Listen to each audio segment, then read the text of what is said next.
안녕하세요. 서울법학원에서 보상법규를 담당하고 있는 도승하 평가사입니다. 오늘은 홍현석 평가사님을 모시고 수험 기간 동안에 어떠한 방법으로 공부를 하셨었는지 그 노하우를 공개하도록 하겠습니다. 안녕하세요. 32회 감정평가사 시험에 정말 운 좋게 합격하게 된 23살 홍현석입니다. 나이가 23살. 최연소를 기대했었는데 맞아요. 2000년생 최연소가 있잖아요. 최연소 분이 22살인가요? 맞죠. 네, 최연소가 점점 어려지고 있는 것 같습니다. 공부 연차가 네. 길지 않은 걸로 알고 있어요. 네, 제가 19년도 10월, 11월 정도부터 시작해서 2년차 유예생으로 올해 합격하게 됐습니다. 저하고는 또 이제 연이 있는 게 군대 있을 때 처음에 연락을 했었던가요? 네네. 군대에서 평가사님 강의를 처음 수강했고 한 2개월 준비했는데 꽈락을 그때 운 좋게 넘었거든요, 작년에. 그렇죠. 예. 군대에서 공부를 할 수 있다라는 사실도 처음 알았고 우리 방문가 강의가 무료로 군대에서 제공되고 있다는 것도 처음 알았고 이제 국군 장병들도 열심히 공부할 수 있는 환경이 많이 돼 있었다는 거죠. 학생인데 군대도 가고 군대에서 공부하고 나와서 졸업하기도 전에 합격을 했고 보통 3학년 때 합격을 하거든요. 그래서 4학년을 다녀야 되는데 더 빨리 합격했죠. 2학년 2학기를 아직 수강하고 있습니다. 네. 그러면 이제 학교 생활을 2년을 더 하셔야 되는데 네. 2년 더 하시고 취업을 하실 거잖아요. 네.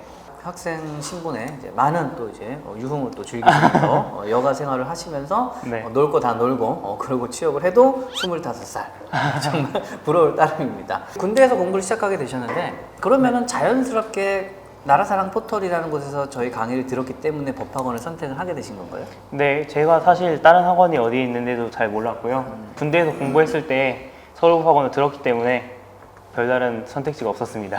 별다른 선택이 없는데 선택할 필요가 없어요. 제일 완벽한 학원이기 때문에. 맞습니다. 그렇죠. 최고의 학원이죠. 네, 맞죠. 네. 아까도 저희 처음 인사할 때 얘기를 했지만 네, 기본 강의만 듣고 짧은 기간 공부해서 가볍게 보는 경험 삼아 보는 거였는데 네. 점수가 상당했었잖아요. 상당까지는 아니고 이제 꽈락은 넘겼죠. 네, 네. 본격적으로 하는 공부 기간이 한 3달 남짓 되는 거죠. 네. 좀 끄적끄적했던 그런 기간 빼놓고 그렇죠, 그렇죠. 1년을 해도 꽈락을 못 넘기는 사람들도 있거든요.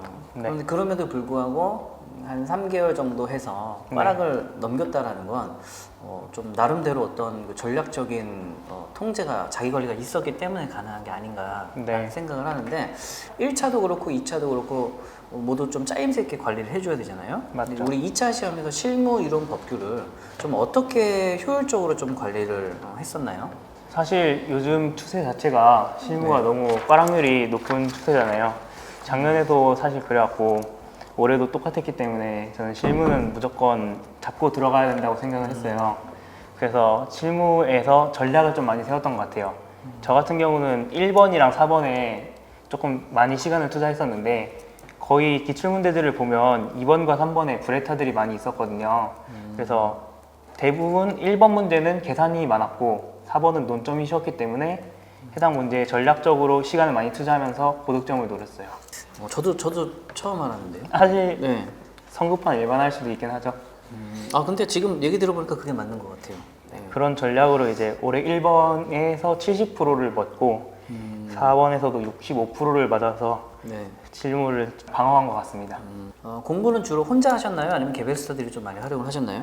저는 개별 스터디를 주위 사람들한테 거의 다 추천을 드리는데요. 카카오톡으로 온라인 개별 스터디를 많이 했었어요. 4분이서 같이 했는데 네. 올해 4분 다 합격하는 쾌거를 보여줬습니다. 전원 합격 스터디네요. 네. 그런 스터디가 1년에 한 몇 개씩 나오긴 하는데 네, 굉장히 뿌듯하겠네요. 다 같이 합격을 해서. 네, 그러면 개별 스터디 이외에 질문 같은 것들 있잖아요. 공부하다가 모르는 것들. 아무래도 개별 스터디 팀원들도 전부 다 같이 공부를 하니까 네. 공부를 하면서 서로 의견이 좀 안 맞는 경우도 있을 것이고 그렇죠. 서로 다르게 똑같은 논점을 다르게 해석하는 경우도 있을 것이고 그런 네. 경우들은 좀 어떻게 해소를 했어요?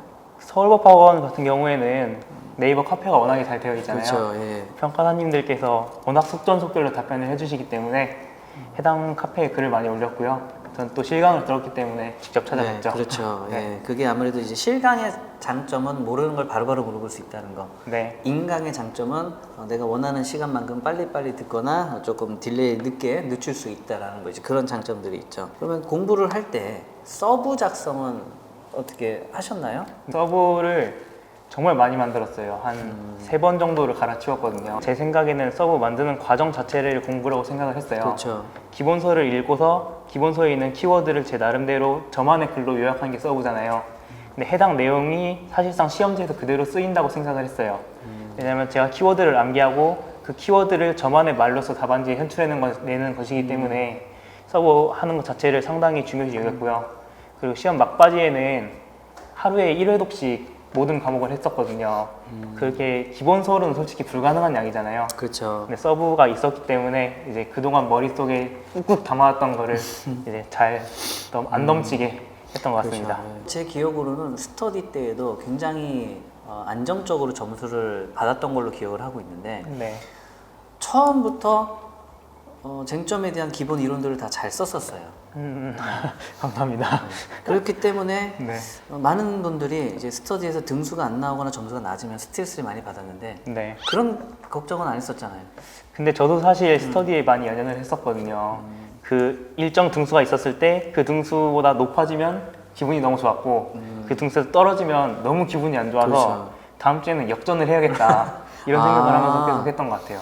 조금 다르네요. 보통은 점수가 안 좋으면 그냥 우울하거든요. 네. 계속 우울한데 네. 거기에 우울해하지 않고 다음 주에는 네. 해야 되겠다. 맞죠. 한 2기쯤인가 2기였나 어느 정도 수준이 지나가니까 내용의 깊이가 생겨서 그런가 일반 이론에서 약간씩 일탈을 하기 시작하더라고요. 네. 그건 본인도 느꼈죠. 네. 학교는 정답이 정해져 있기 때문에 순서대로만 딱 써서 여기까지만 마무리를 하면 되는데 이미 1번부터 10번까지 다 외워서 서브 정리해놓고 쟁점을 쓰다 보니까 이게 밋밋한 거예요. 네. 그러니까 여기서부터 이제 욕심이 생기기 시작하는 거예요. 욕심이 생기면서 쟁점이 아닌 부분들이 쟁점화가 되면서 그걸 차별화적인 내용을 쓰는데 출제자나 채점자가 봤을 때는 쟁점 이탈이나 논지가 흐려지는 것으로 이해를 할 수 있는 거거든요. 네. 그래서 한때 어느 날인가 기본 그 유형에서 조금씩 벗어나는 경우들이 생기더라고요. 그래서 네. 이미 실력이 이제 그 단계가 됐구나. 이제 저도 이제 그걸 채점을 하면서 많이 느꼈었죠. 네. 그런 부분들을 좀 어떻게 또 이렇게 다시 자기 자리를 찾았나요? 사실 그때만 해도 약간 공부의 슬럼프라고 생각을 했었어요. 그럼 이제 저는 뭐 주위의 사람들은 사실 어리다 보니까 전역하고 뭐 코로나 때문에 많이는 못 놀지만 놀기도 하고 저는 뭐 옆에 같이 공부하는 사람도 없고 했었으니까 좀 많이 힘들었을 때였는데 법규도 그래서 많이 흔들렸던 것 같아요. 그래서 평가사님께 한번 직접 찾아뵙고 네. 평가사님은 그냥 말씀하셨던 것처럼 하루 뭐 푹 쉬어라 이런 식으로도 말씀하셨고 저는 그게 정말 도움이 됐던 게 하루를 푹 쉬니까 뭔가 공부 의지가 또 그렇죠. 하더라고요. 그래서 그렇게 공부 의지를 불태우면서 다시 기본에 충실하고자 기본서를 다시 봤습니다. 확실하게 다시 좀 재정비를 할 시간은 네. 확실히 필요한 것 같고 그리고 우리 시험 범위라는 게 이제 해보니까 네, 어느 정도 범위가 있잖아요. 그렇죠. 어느 정도 네. 범위가 있고 정리해서 외우고 네, 시험장에 가서 나오면 계략적으로 쓰기만 하면 네, 되는구나 이제 네. 그런 부분들이 있잖아요. 그렇죠. 그런데 대부분 암기를 좀 덜 하고 네. 이제 뭐 나는 뭐 이제 이해가 안 되니까 암기를 안 한다 뭐 이제 이렇게 얘기를 하는 경우들이 많이 있는데 네, 공부를 하면서 짧은 기간에 빨리 시험을 보기 위해서는 네. 이해는 어느 정도가 필요하고 암기는 어느 정도 비율로 좀 이 템포를 잡아주면 좋을까요? 사실 누구는 암기를 안 하면 이해를 할 수 없다는 식으로 그렇죠. 얘기하고 네. 또 다른 사람은 이해를 해야 암기를 할 수 있다 이런 식으로 얘기하니까 저도 고민을 되게 많이 해봤거든요. 원래는 이제 이해를 하려고 노력을 했었어요. 이해를 하고 그 다음에 암기를 해보자.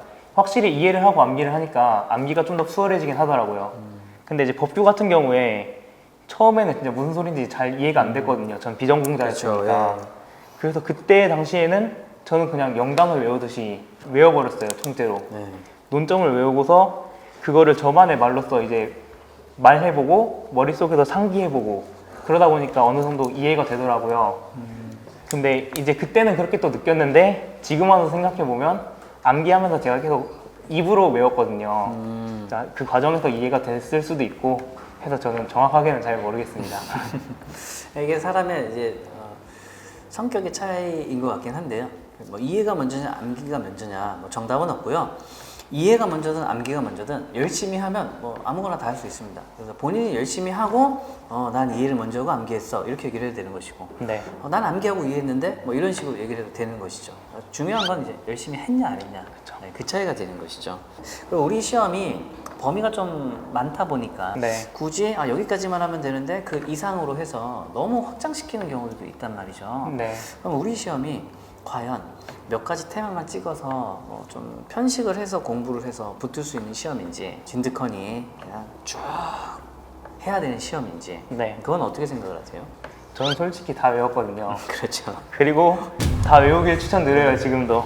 그렇죠. 네, 저도 그렇습니다. 네. 그래서 저도 수업할 때 세세하게 이제 될 수 있으면 모든 범위를 다 하려고 이제 하는데 보면 네. 아니 이거 나오지도 않는데 왜 자꾸 해서 자기를 힘들게 하느냐 이제 이런 얘기를 또 많이 하거든요. 네. 그러면 아니 나올 수 있다, 나올 수 있으니까 해야 된다.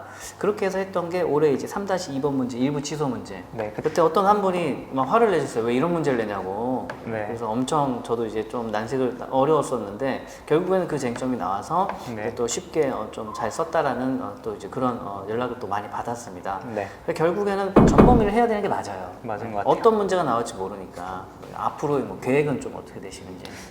그냥 큰 계획은 없고 네. 좀 설렁설렁 쉬면서 학교 다니다가 네. 그냥 교환학생 한번 갔다 와보고 싶어요.